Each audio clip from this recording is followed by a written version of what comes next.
Hi, I'm Mia Craven, a junior at Bartram Trail High School, and I do weightlifting, and I know a lot of people that do a lot of other sports, such as football, baseball, volleyball, soccer, softball, anything like that.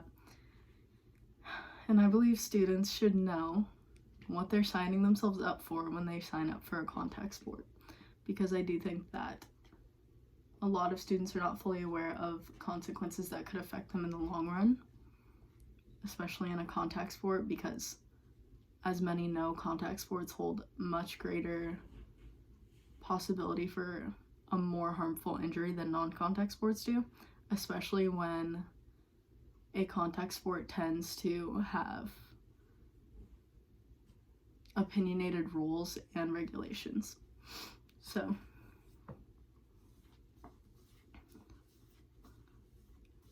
my specific hypothesis is contact sports for student athletes do more harm than good in long-term and short-term aspects for a student's mental, physical, and overall health. I believe the intended audience for this article is teenagers or young adults who are signing up for a sport, considering signing up for a sport, or those that are close to them. And I believe the reaction would be surprise from the lack of awareness in all of this.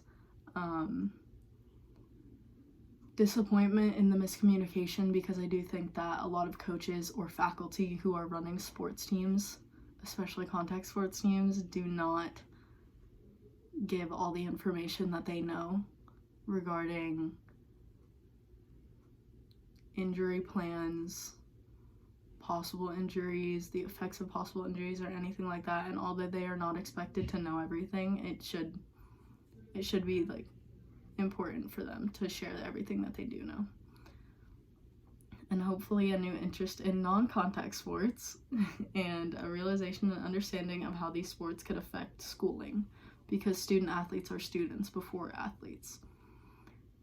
And if they do too much in a contact sport especially, they can be injured and affect the rest of their schooling.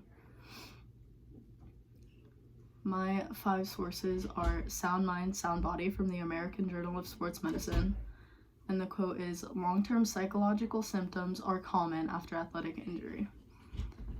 And I believe this unhealthy normalization of an altered mental state, especially in young people whose brains are still developing, is very, very bad. But it is so regular these days that many just don't understand that it is not normal to alter a young person's mental health like that.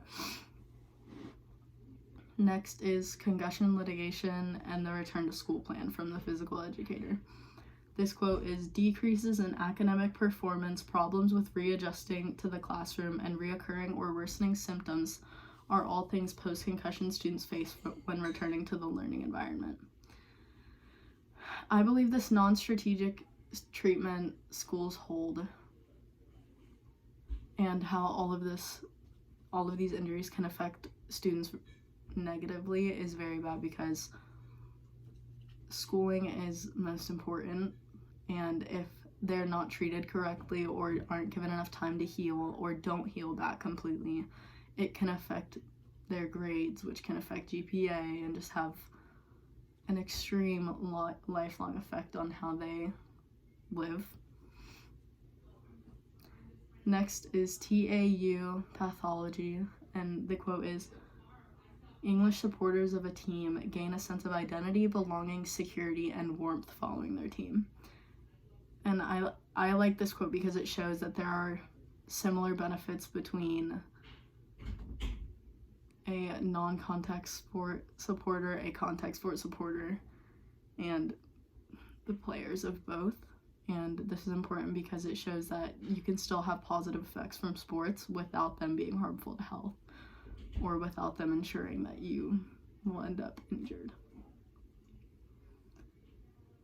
Next is from The Relationship of Young Adults' Health and Their Sports Participation from the Journal of Sport Behavior, and the quote is, Traditional versus non-traditional sports show no difference in benefits health-wise. This is regarding to the last elaboration on the last quote, and this supports it further. Next is from the section Cognitive Function from the Asian Journal of Sports Medicine, and the quote is, neurochemical cascade associated with concussion can reduce cognitive function even after a return to school plan. And this shows the long-term effects and likely misinformation of unknown effects that could cause long-term issues.